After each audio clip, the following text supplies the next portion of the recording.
mnapaswa kumshukuru Mungu sana. Kama Mungu ameistahilisha nyumba yenu imefaa kubishwa hodi na mkafungua mlango, hili ni jambo la baraka. Si ajabu na inawezekana hapa kuna wazazi wengi ambao wanatamani kweli siku moja na katika maboma yao ama nyumbani mwao kungetokea jambo kama hili.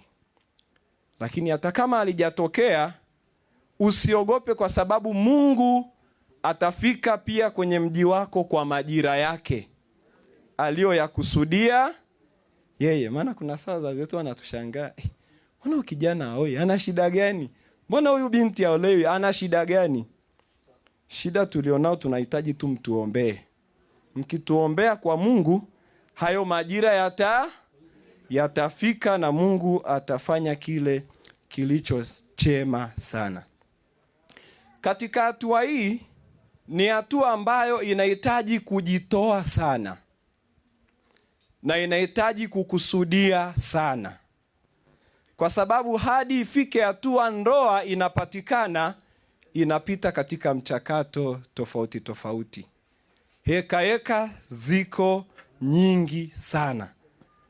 Lakini ashukuriwe Mungu ambaye hata katika michakato hiyo yeye anaendelea kuwa pamoja na watoto wake na kuwawezesha.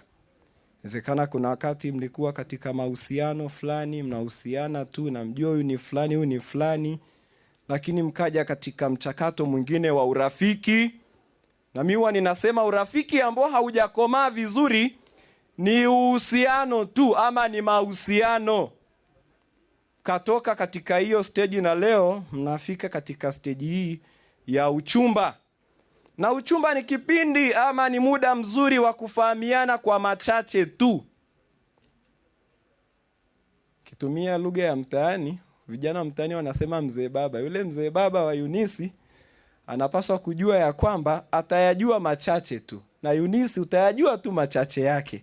Lakini mengine mtaenda kuyajua zaidi mtakapoingia katika kuishi maisha ya unyumba. Na kama ni hivyo basi,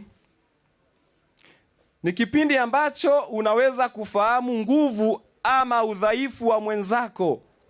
Ni kipindi ambacho unaweza kufahamu uzuri na ubaya. Wakati mwingine nasemaga, na ni kipindi ambacho unaweza kujua ukichaa wa mwenzako. Na uchumba sio jambo la siri. Maana inawezekana vijana wengi wako huko wanasema mimi nina mchumba. Huyo ambaye hujamleta bado bomani kwa wazazi akatambulikana, huyo bado ni rafiki yako tu.